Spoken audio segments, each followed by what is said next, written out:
The train hissed and groaned beneath a sky the color of pewter, dull and unfeeling. It had come through the Sangre de Cristos slicked with snowmelt, pulling in slow to the station at Las Salinas. No more than a post, a flag, and a wind-rattled sign bolted to a crooked pine beam. The land rolled out flat beyond it, mud and tumbleweed, raw-boned and empty. Esther Bell stepped off the train alone. She wore a blue coat too thin for march, frayed gloves and boots freshly polished but cracked at the heel. In her gloved hand was a small brown valise marked with initials not her own. She held her chin high, though the wind sliced sharp against her throat, and the faces staring from the platform wore expressions of plain curiosity or quiet ridicule. She was 46, though most would not guess it straight. Her spine held an uprightness born not of vanity but endurance. Her mouth was thin, unsmiling. The kind of woman who carried silence like others wore jewelry. But inside her chest, beneath the tight-buttoned bodice, was a heart beating fast, not from fear but from something crueler expectation. She scanned the platform. No man stepped forward. No hand rose in greeting. The letter she'd folded in her pocket, creased with rereading, had been clear. I will meet you at the Las Salinas Depot, noon train, March the 8th. Yours in expectation, Charles L. Hayward. That was the promise, the dream, the trade. A bride for a man of the West. A second life paid in the coin of survival. But noon passed. One by one, passengers were met, wagons drawn, greetings shouted, hands shaken. Until only she remained, standing beside her valise and a single trunk, every possession she owned or dared bring west. And then even the depot clerk stepped back inside, the door swinging shut behind him with a final click. Esther did not cry. She sat on her trunk, composed, a woman too old for breakdown and too dignified for begging. She waited. Half an hour later, a man approached the platform with a shuffle in his gait. He was lean, sun-darkened, with a patchy beard and eyes the color of dusty moss. He wore a coat missing a button and a hat that looked older than he was.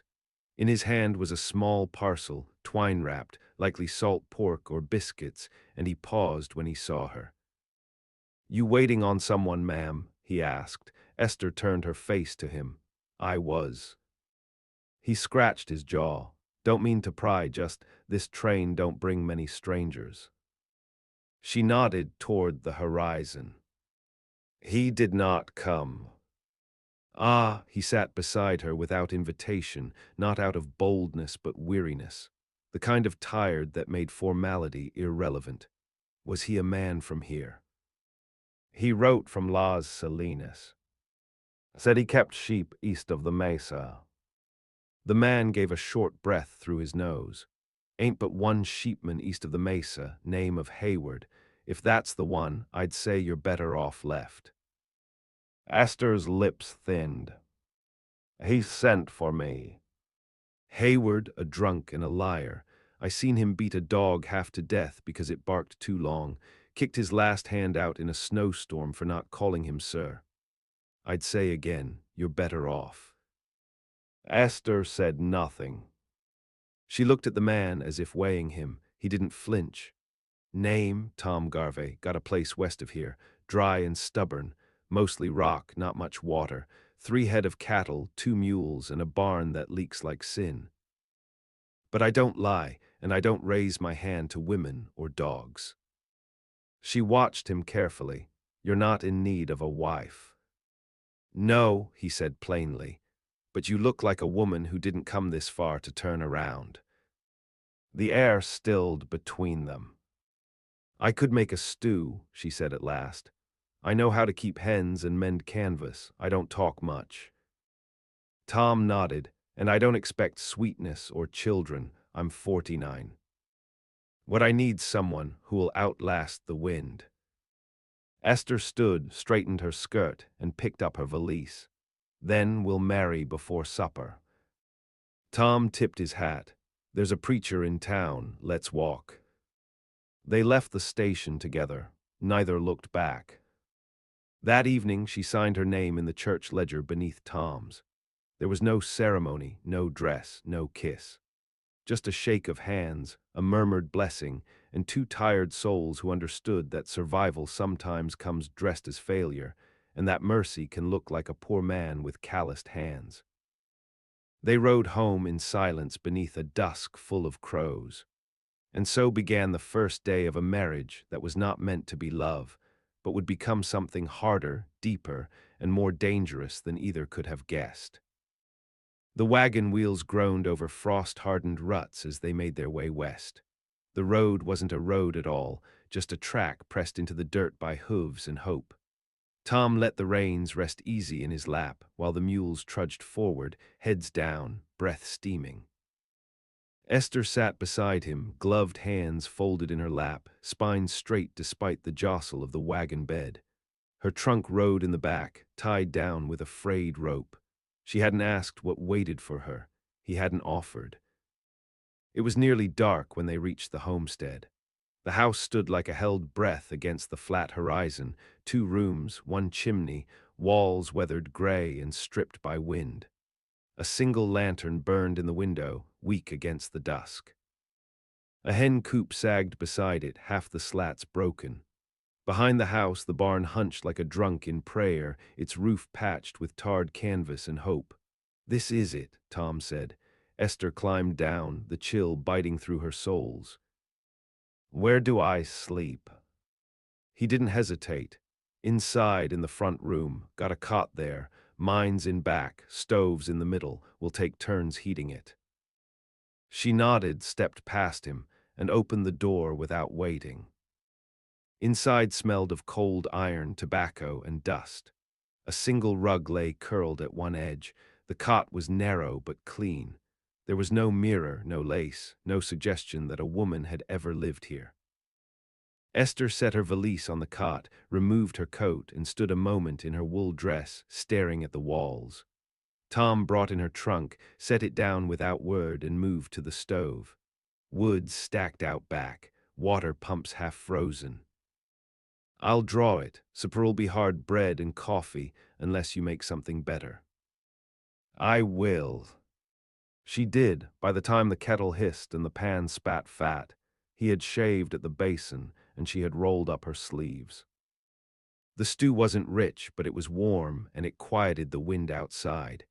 They ate in silence, only the sound of spoons and wind knocking at the door. That night, Tom slept behind the curtain in the back room.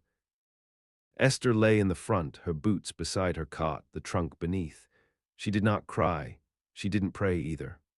Her hands lay folded on her chest like she was already halfway into the earth, though her eyes stayed open, watching the ceiling long past midnight. In the days that followed, they did not touch. They shared chores and space like two ghosts unearthed into the same cabin. Esther patched holes in the coop, trapped a rat in the pantry, and beat the rugs with a vengeance born not of anger but necessity. Tom mended fence, shoed the mules, and rode out to find a lost cow. They spoke when needed. On the third day, a storm blew in hard and fast. Wind screamed through the cracks in the walls, and snow came sideways, sharp as ground glass. Esther bolted the door while Tom stoked the fire. They sat on either side of it, boots off, legs stretched. Her knitting lay in her lap, half finished. Tom rubbed the back of his neck. "You ever been married before?" "No." He nodded. "Me neither." She looked at him then, really looked, and saw a man with sun-split skin, eyes that had watched too many things leave, and hands that shook just barely when still. He wasn't cruel, just spent. "Why did you agree?" she asked. Tom didn't answer at first. The wind howled. Then, softly, "Because you were left standing. And I've seen that look before, in horses, in men. Ain't right to let something get left just because it wasn't wanted by the first hand." Esther said nothing, but her fingers stilled on the yarn. Something shifted then, not warmth, not fondness, but a recognition. Two people who had been let down by the world, now forced to build something from the scraps. A week passed, then 2. The storm broke and the land softened with mud and melt. The hen laid 3 eggs. Esther salted pork, aired the quilts, and drew a map of the house in her mind, knowing every creak and splinter. Tom stopped smoking inside. He left his boots by the door, and then one morning she opened the barn door and found him on his knees beside a calf, blood slicked to his wrists, the mother cow dead beside him. "Help," he said, not looking up. She did. She gripped the calf's slick hooves while he pulled. She steadied the lantern when he cursed. She tied off the cord when it finally came free, limp and wet but breathing. Together they wiped it down, wrapped it in burlap, and laid it in straw. Afterward they sat in the hay, sweat drying on their skin despite the cold. Tom leaned back against the stall wall. Esther sat beside him, knees drawn up, the lantern between them. "You did well," he said. "I know." He grinned at that, just a flicker, the ghost of it, but it stayed longer than any smile she'd seen on him. That night she slept without her boots on the floor. Come spring, the land would test them. Water would grow scarce. Someone would come knocking with bad intentions. Past lives would stir like ghosts under thawed ground. But for now, the cabin held against the wind. And in it were two people neither young nor broken, who had been discarded but refused to be done. By April, the earth had begun to crack open like a wound, and things long frozen started to breathe again. The pasture behind the barn grew a brittle kind of green, not lush, but enough to fool the cattle into thinking there was promise in it. Snowmelt turned the stream behind the house to a sluggish vein of brown water, and Esther caught her reflection in it once, older than she remembered, but alive in a way she hadn't been in years. Tom built her a shelf beside the stove. No ceremony, no word of it. Just one morning it was there, rough-hewn pine, nailed crooked into the wall with two hooks beneath for her apron. She ran her fingers along it once, then filled it with the jars she'd cleaned and stacked in the cellar, where once only mouse droppings and old wire had lived. She started to hum again, quiet and low only when she was alone, not songs with words, just the memory of them, soundless in her throat like something sacred she wasn't ready to share. Then the letter came. It arrived in a stranger's hand. A boy from town, no more than 14, rode out on a gray pony and brought it to the edge of the fence line where Tom was mending a post. Said his pa ran the mercantile. Said a man came looking for a woman. Said he left this. Tom didn't open it, just turned it in his hand, heavy with unspoken things. The name on the front was written in a hand Esther knew well, bold, masculine, slanted like a blade. Mrs. Esther Bell Hayward. Tom handed it to her at supper. She took it without comment, slid it into her apron pocket, and didn't read it until the house was dark. She stood outside under the moon to do it, boots sinking slightly in thawed mud. Her hands did not shake. The letter was short. "I have reconsidered. I was unwell that day at the station. A man makes mistakes. If you come to me now, I will still take you. The land is thriving. There is room." It was signed C.L. Hayward.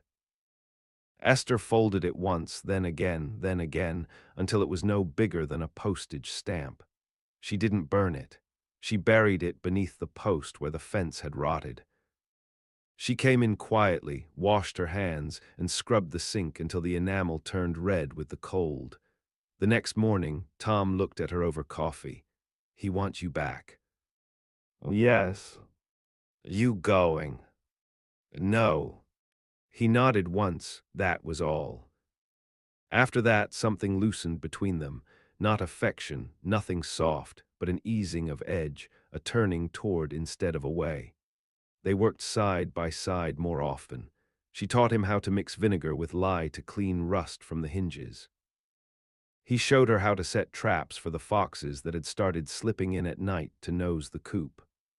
One evening, just before sundown, Tom came in with blood on his shirt and a limp in his gait. A barbed wire had sliced his thigh open. He hadn't noticed until the wet came through. Esther didn't speak. She brought a basin, boiled water, cleaned the wound. She stitched him with a needle meant for sacks and thread she'd saved from Kansas. She stitched straight and tight, the way her mother had taught her. Tom sat through it without flinching. Only once did he grip the edge of the chair. When she was done, he looked at her and said, "You could have been a doctor." She wiped her hands. "I was a maid, in a house with no books and too many boys. This is what I know." That night she slept on the cot again, but the curtain between the rooms stayed open. The next weeks passed without much shift, but something had changed beneath the surface, like the difference between snow that's fresh and snow that's packed down, weighted with time. Esther began keeping a ledger of the hens laying. She made soap from the tallow Tom brought in. She laughed once at a joke he made about the rooster that wouldn't crow unless she cursed it first. He smiled for a while after that. Then came the rider. He showed up with dust on his coat and a rifle on his back. Esther saw him first, through the kitchen window. He came slow, like a man who knew not to spook cattle but wasn't sure whether what waited ahead was man or ghost. Tom met him on the porch, one hand near the axe that leaned against the post. "Can I help you?" he asked. "I'm looking for Hayward's wife." "She's not here." The man squinted past him and caught sight of Esther in the doorway. "She's supposed to be with Charles. There's papers filed, names signed. He said she was taken, said you were the one." Tom said nothing. The rider licked his lips. "He aims to come for her, says he paid for passage, claims rights." Esther stepped forward. "Tell him I've been married since the day I stepped off that train. Tell him the price of a letter doesn't bind a woman's body." The man looked between them. He won't take kindly to being denied. Tom's voice came low. "Then he's welcome to come try, but bring a coffin." The rider left. That night Tom cleaned both rifles. Esther ground cornmeal into flour and boiled beans with lard. They didn't speak of what might come. The threat sat between them, unspoken, like smoke beneath the floorboards. But when she sat down across from him at the table, she didn't feel small. And when he looked at her, it wasn't pity. It was something sharper, recognition, respect. A readiness for war. The first bullet came through the window just after dawn. It shattered the glass above the stove, struck the beam behind it, and left a splintered hole that whistled when the wind hit it just right. Esther was at the sink with her sleeves rolled, scraping lard into a pan.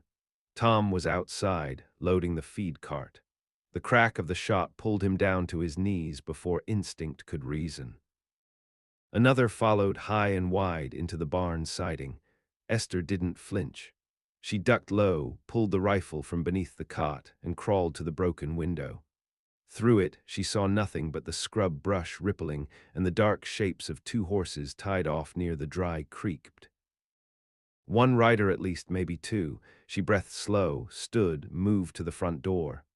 Tom came in crouched, blood on his cheek where a splinter had struck him, eyes sharp. "One man, possibly two," Esther said. "They're waiting." Tom spat into the stove ash.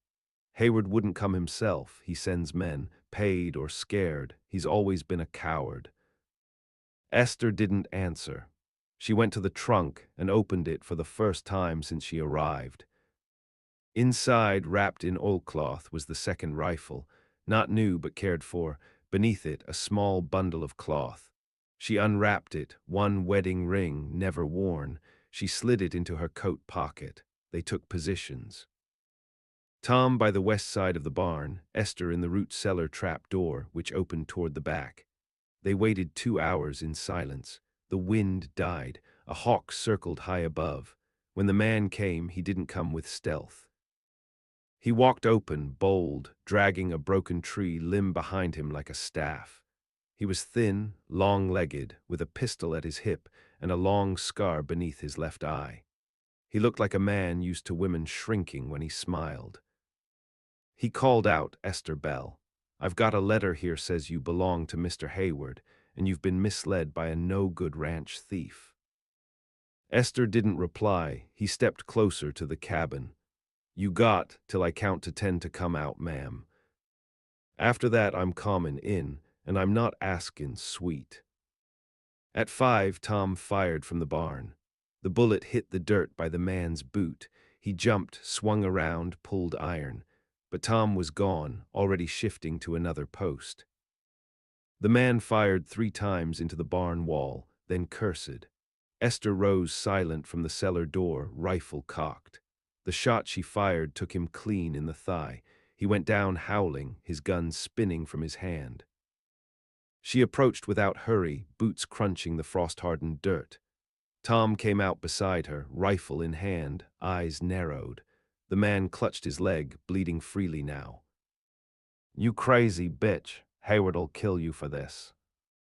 Esther looked down at him. "I crossed a continent by myself, buried 2 brothers, 1 mother, and everything I ever had in Kansas soil. You think I'm afraid of a man who hides behind paid hands?" The man spat blood. "He'll come." Tom stepped forward and knelt. "Tell him to come, but tell him this too, next man he sends, we don't shoot to wound." They loaded the bleeding man onto his horse, tied him there with his own belt, and turned the animal east. Slapped it once, watched it carry him away like a rag strung between saddle and sky. When the dust settled, Esther stood for a long time beside the broken window. Tom reloaded both rifles, neither spoke of what might follow. But that night she moved her cot into the back room without asking. He made space without question.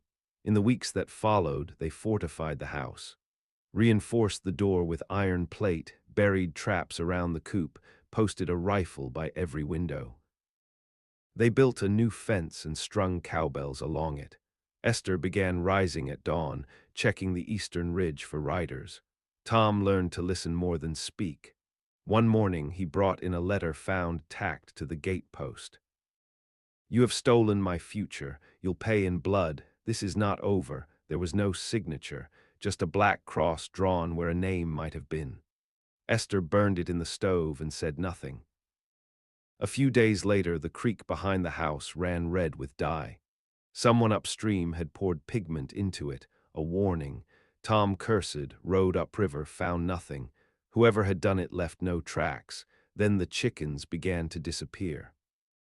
One a night, always clean, no feathers, no mess, just gone, no prints, no claw marks, too precise for foxes. Tom stayed up one night with a lantern. Esther waited inside, her hand on the rifle. At midnight, a figure rose from the far field, small, fast, cloaked, not Hayward, not a man at all, a girl, maybe 13, thin as bone, fast as a jackrabbit. Tom caught her by the collar as she reached for the coop. She didn't scream, didn't fight, just stared up at him with eyes that didn't match her age, old, burned-out things. Esther came outside, took one look, and said, "Let her go." Tom hesitated. "She's been stealing. She's been eating." They brought the girl inside, fed her. She said her name was Ruth, that she lived in the canyon with a man she wouldn't name, said he was sick, said they had no food. Said she took what she needed, and only what wouldn't be missed. Esther looked at her long. "You're not his child." "No, but he took you." "Yes." Esther stood. "You'll stay here now." Ruth looked like she might run. Esther added, "If he comes for you, he'll regret it." And just like that, the house became 3. Tom made a space for Ruth in the loft. Esther taught her to clean fish, trap rabbit, boil lye soap. Ruth didn't speak much, but she watched. And she listened, especially when Esther spoke low at night, by firelight, telling pieces of how a woman can survive anything so long as she stays quiet long enough to see the weak spot in the man who hurt her.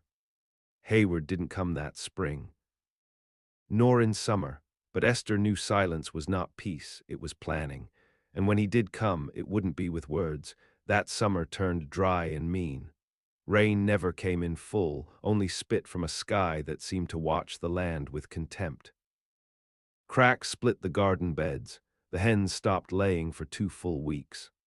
A cow miscarried, and Tom buried it himself in the back field, shoulders bent like a man twice his age. They boiled water in the mornings to clear the sediment, carried buckets from the stream, and learned to use every scrap twice. Ruth took to sleeping with a knife beneath her pillow. She never said why. No one asked. Esther began carrying her old wedding ring on a leather cord around her neck, not for memory, but as a promise to herself, never again. That ring, cold as bone, was the last piece of her first life she'd kept. Now it lay against her collar like a warning sign to whatever man might still think she could be owned. One morning in late August, while Tom was at the far fence and Ruth was setting snares, a wagon appeared on the rise. Esther saw it from the kitchen, her hands wrist-deep in flour. She wiped them, stepped outside, two men, one driving, the other beside him. The wagon was empty, too clean, wheels too polished for this dust-choked country. They wore suits like they hadn't worked a day, collars stiff, coats too fine. The one on the right stood as they rolled up, a folded paper in his hand. Mrs. Hayward. Esther didn't answer. Tom was too far to reach in time, but she didn't glance his way, just squared her shoulders and took one step forward. The man cleared his throat. "We've come to inform you that Mr. Charles Hayward has filed legal claim to reclaim marital property under territorial statute. That includes livestock, tools, and any assets accrued since March 8th of this year. Failure to comply may result in..." She slapped the paper from his hand. It fluttered into the dust. The driver reached for something under the seat. Before his fingers closed, Ruth stepped from behind the well post, her knife in hand, and said clear as glass, "Don't." The man froze. Looked at her like she was a ghost. Esther said, "Tell Hayward if he wants what he thinks is his, he needs to ride here himself." "He will," the man spat. "Then we'll be waiting." They left in a flurry of grit, the paper still lying face down in the dirt. Tom got back just after. He didn't ask what happened. He saw Ruth's grip on the knife and the look in Esther's eyes, and that told him enough. That night, Tom brought out a tin box from the barn rafters. Inside were 3 shells wrapped in oilcloth, hand-loaded, iron-capped, illegal in any proper county. "For the end," he said. Esther took one, Ruth another. The third stayed in the box. They started sleeping in shifts. Tom took the early hours, Esther the dark ones before dawn. Ruth watched the East Ridge every morning, her eyes never blinking. No more chickens disappeared. The hawk that circled the property was no longer just passing. Esther fed it scraps, called it by name, Witch. A week passed, then 2. Then one night fire appeared on the horizon, not a wildfire, not lightning, torches, riders. Tom rang the bell they'd strung between the house and the barn. Ruth kicked the embers from the stove, lit the lamp. Esther was already lacing her boots. They didn't speak. They moved like pieces on a board already memorized. 6 riders, no colors, no flags, no words. They came in a crescent arc, spread wide, trying to circle. Tom took the west window, Esther the front porch. Ruth, small as she was, climbed to the roof with a lantern and a bucket of ash soaked in oil. The first man reached the fence line. He fired once high, warning shot. Esther didn't return it. She waited, watched. A second rider approached, slower. He carried a white rag. She stepped out. He stopped 10 paces from the porch. "Mr. Hayward requests you surrender the property. All claims will be dropped if you leave quietly by dawn." Esther shook her head. "I'm not property. He's willing to forgive. I'm not." The man lowered the rag. The sound that followed wasn't gunfire, not at first. It was the cry of horses, the crack of hooves on dry stone. Then came the shots, sharp, stuttering, wild. The first bullet tore through the porch rail. Esther dropped to her knees, fired back. One man fell, the others scattered, horses rearing. Tom picked off the second from the barn window, neck shot, clean. Ruth lit the oil ash, shoved it down the chimney pipe. The entire east side of the roof flared orange. Smoke poured from the barn. The riders panicked, but one man stayed. He came on foot through the dust and fire, gun low, face drawn, Charles L. Hayward, thinner than the photograph he'd sent months ago, angrier. He walked straight toward the porch, not firing. "You think this is justice?" he snarled. "You think you get to choose." Esther stepped down the stairs. The ring on the cord at her neck caught the firelight. "I chose the second you left me standing." Hayward raised his pistol. So did Ruth from the roof, 2 shots. One from the porch, one from above. Hayward dropped like a cut tree, face first into the dust. Silence. The horses fled. The fire died quick, smothered by Ruth's second bucket. In the dark that followed, no one spoke. Tom dragged Hayward's body out to the edge of the field, buried him without marker. The others scattered or died riding. No lawman came asking. That winter, the wind returned. The coop was rebuilt, the barn repaired. Ruth planted corn in the old potato rows. Esther built shelves in the loft. Tom carved 3 notches into the porch beam, one for each man they'd put in the ground. The marriage stayed simple. But what lived inside it was no longer survival. It was something older, harder, a kind of loyalty forged in blood and fire. They never hung curtains, they never hung photographs, but no one ever called Esther Bell property again. The years didn't soften them. They aged the way dry wood does, weathered, stripped of what's unnecessary, each line a mark of what had been endured. The ranch never grew large. The cattle never numbered more than a dozen. But the land held, and so did they. Ruth stayed. She never spoke again of the man in the canyon. Whatever bond had existed between her and the sickness she fled, it burned away with the barn fire and Hayward's death. She became a fixture, boots too big, hair always tied with twine, eyes like a trap that had never sprung. In the spring of the second year, she brought home a broken foal with a twisted leg. Tom said it wouldn't walk. Esther said it wouldn't survive the night, but Ruth stayed up with it, wrapped the leg, fed it by hand. The foal lived, grew into a mean little gelding with a bite worse than his kick. She named it Sin. Tom laughed at that, his first real laugh in months. Sounded like someone dragging nails across wood, but it warmed the walls. They didn't speak often of what happened. Hayward became a name spoken only once a year, when the fence post by his grave sagged and someone had to write it. Tom never marked the grave, but Ruth placed 3 black stones in a line there every December. No one ever moved them. Esther kept the wedding ring. She buried it in the garden beneath the old tomato rows. That was the same year the plants finally bore fruit, red and bitter, but alive. She canned them. The jars lined the same shelf Tom had built her that first week. More riders came through as years passed. Drifters, prospectors, claim jumpers. One man came looking for Ruth by another name, one she didn't answer to. Tom turned him away with a rifle. He never came back. Sometimes Esther would sit on the porch and stare east, toward the depot at Las Salinas. The place where her name had first been spoken by a stranger, then thrown into the dirt like something bought and dropped. She never returned there, but every March 8th she rose before dawn, walked to the field and burned something small, paper, cloth, once a yellowed photograph folded to the size of a matchbox. Ruth always watched her from the coop, silent. Years passed like wind, without ceremony, without warning. Tom grew slower. His right hand curled at the knuckles one winter, and he couldn't grip the axe the same after. Esther cut the firewood instead.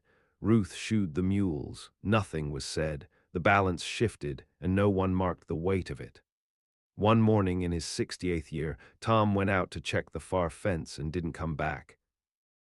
Esther found him slumped beside the post, hat still on, one hand resting on the wire like he meant to finish the job. His face held no fear, only the quiet. They buried him under the cottonwood tree behind the barn. No preacher. Just Ruth, Esther, and the sky. Esther placed the axe by his grave, not a cross, not a name, just the thing he'd carried longest. She didn't weep, not then, not later. But her boots stayed by the door for 3 days untouched, and no coffee boiled in the kitchen. Ruth took over the ledger, managed the cows, set traps. She didn't ask what came next. Neither did Esther. Time passed. One summer a letter came. Addressed to Mrs. Esther Bell, not Hayward. The name was written in a woman's hand. Inside was a short note. I was on that train too. I saw what he did. I never forgot. There was no signature, only a pressed flower between the folds, dry yellow from a desert field. Esther burned the note but kept the flower. Pinned it above the stove with a rusted nail. Years later, when Ruth turned 21, Esther gave her the house deed, said nothing. Ruth signed it without blinking. The same week, Esther packed a small satchel filled with dried meat, one wool blanket, and a locket Ruth had once mistaken for empty. Inside was a drawing, just lines and ink, but it was the cabin, the coop, the tree, and 3 figures too small to see clear. One was holding a rifle, one held a pail, one stood between them, hands empty. Esther left before sunrise, walking west instead of east, not toward town, not toward memory, just toward the ridgeline where the hills turned gray and the sky never promised rain. She didn't leave a note. Ruth didn't need one. She didn't take the rifle, didn't take the ledger, just her boots, her name, and the years no one else had been allowed to steal. In the months after, no one asked Ruth where she'd gone. No one rode out to the ranch looking for old debts. They wouldn't have found her anyway. Some say she died out there. Some say she reached the river country, changed her name, and lived quiet among the mesquite and women who'd also seen things they didn't speak of. Others believe she became a ghost, riding the high trails, watching for girls with calloused hands and something hungry in their eyes. But Ruth knew the truth. The woman who'd been rejected at the station hadn't vanished. She'd become something harder than revenge. She'd become free.